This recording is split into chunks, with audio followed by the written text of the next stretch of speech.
My name is Damian Williams, and I'm the U.S. Attorney here in the Southern District of New York. Today, I'm announcing the unsealing of a 3-count indictment, charging Sean Combs with racketeering conspiracy, trafficking, interstate transportation for prostitution.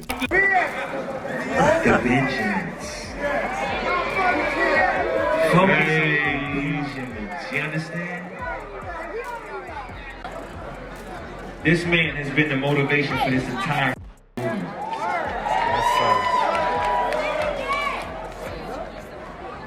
Diddy Combs, how are you? I'm doing great. How you doing? I'm doing fantastic, thank you. Do you like being scared? No, I'm not gonna scare you. Yeah, don't do that. No, I know. Sean Diddy Combs, the iconic music mogul, has recently faced a series of serious legal challenges following his arrest related to sex trafficking and racketeering. The investigation culminated in a dramatic raid on his luxurious Star Island mansion in Miami Beach, where federal agents uncovered shocking evidence of alleged criminal activities. This video will delve into the details surrounding Diddy's arrest, the findings from the raid, and the implications for his future. My behavior on that video is inexcusable.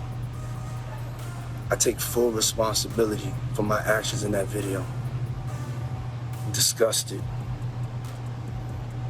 I was disgusted then when I did it. I'm disgusted now. On September 17, 2024, Diddy was arrested in New York City based on a sealed indictment filed by the U.S. Attorney's Office for the Southern District of New York. The charges against him include sex trafficking, transportation to engage in prostitution, and racketeering.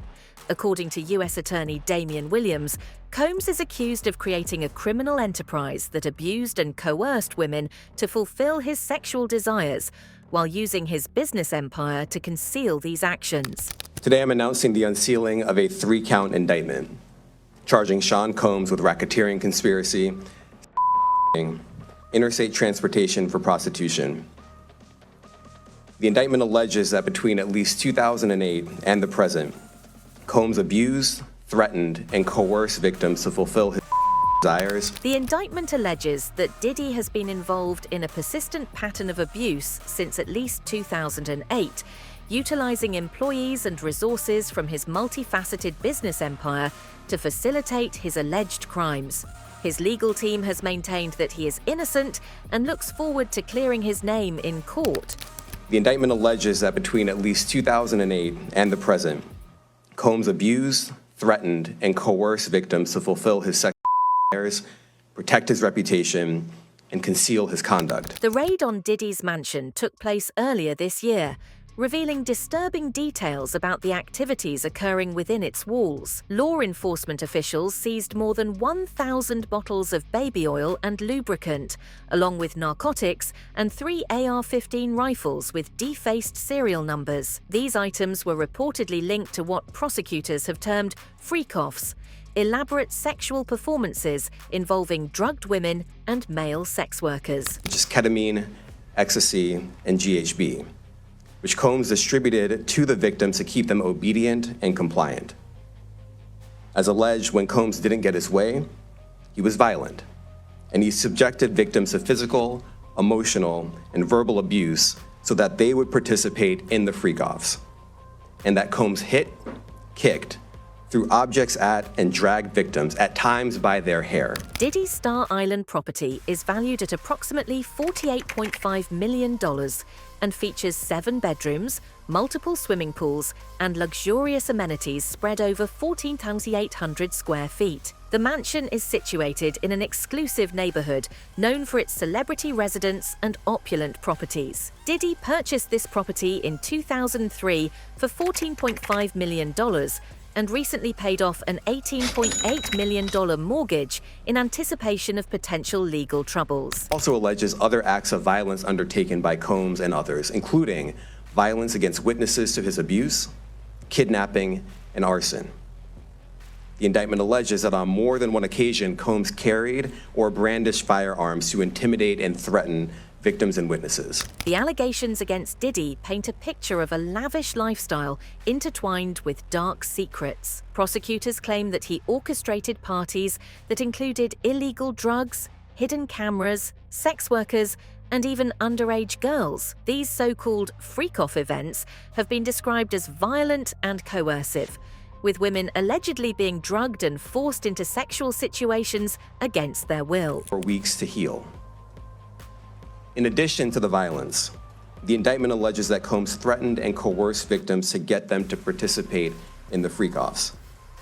He used the embarrassing and sensitive recordings he made of the freak-offs as collateral against the victims. Following his arrest, Diddy's legal team proposed a $50 million bond package backed by his Star Island home to secure his release pending trial. However, this request was denied due to concerns about flight risk. The judge expressed worries that Diddy could flee or interfere with the ongoing investigation into his activities. Bring in criminal defense attorney Stacey Schneider. And Stacey, you say today's indictment reads like a mob indictment. What was most shocking to you of all these allegations? Yeah, the fact, Jake, that the government in this indictment presented evidence alleging that Sean Combs was running a criminal enterprise, and they actually named it in the indictment, the Combs Enterprise. The public response to Diddy's arrest has been mixed, with many expressing shock at the allegations against a figure who has long been celebrated as a pioneer in hip-hop culture. Social media platforms have erupted with discussions about the implications of such high-profile accusations within the entertainment industry. Diddy's attorney, Mark Agnifilo, has publicly stated that they believe the prosecution is unjust and based on meritless accusations stemming from civil lawsuits. He emphasized that Diddy has been cooperative throughout the investigation and looks forward to proving his innocence in court. Combs is a fighter. He's going to fight this to the end. He's innocent. He came to New York to establish his innocence. He's not afraid. He's not afraid of the charges. There's nothing that the government said in their presentation today that changes anyone's mind about anything. Key to the prosecution's case are testimonies from individuals who have worked closely with Diddy over the years. One significant witness is music producer Rodney Lil Rod Jones, who has accused Diddy of forcing him into unwanted sexual situations and coercing him into recruiting sex workers for parties at the Star Island mansion. This testimony is expected to play a crucial role in establishing a pattern of behavior that supports the charges against Combs. The new allegations against Sean Diddy Combs, a music producer, is accusing hip-hop mogul of assaulting him and forcing him to have sex with prostitutes. It's very scary for myself, and it has me worried about my kids, and just sleeping with anxiety and different things like that. So just moving forward. As these allegations unfold, they pose significant risks to Diddy's long-standing career in music and entertainment.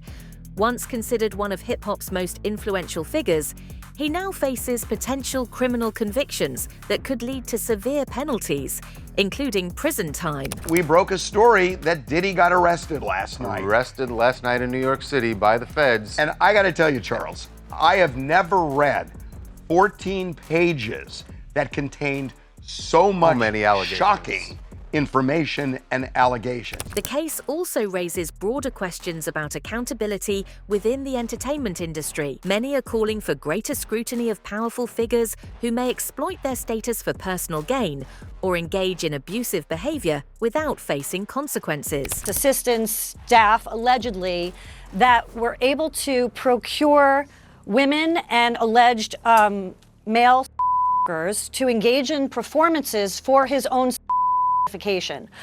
Where it differs from a mob indictment, it has all the elements of putting together this racketeering allegation. Sean Diddy Combs' arrest marks a significant moment, not only in his life, but also within the broader context of celebrity culture and accountability. As more details emerge regarding the allegations against him, particularly those tied to his Star Island mansion, the implications for both his personal life and professional career will continue to unfold. First, this office is determined to investigate and prosecute anyone who engages in trafficking, no matter how powerful or wealthy or famous you may be. No one should doubt our commitment on that. A year ago, Sean Combs stood in Times Square and was handed a key to New York City. Today, he's been indicted and will face justice in the Southern District of New York. This case serves as a reminder of the importance of addressing issues related to power dynamics within industries where exploitation can occur. As we await further developments in this high-profile case, it remains crucial for all parties involved to seek justice while ensuring that victims' voices are heard. Which he called freak-offs, and he often electronically recorded them. The freak-offs sometimes lasted days at a time, involved multiple commercials, and often involved a variety of narcotics, such as ketamine, ecstasy, and GHB, which Combs distributed to the victims to keep them obedient and compliant. As alleged, when Combs didn't get his way, he was violent. For more updates on this developing story, stay tuned as we continue to follow this case closely.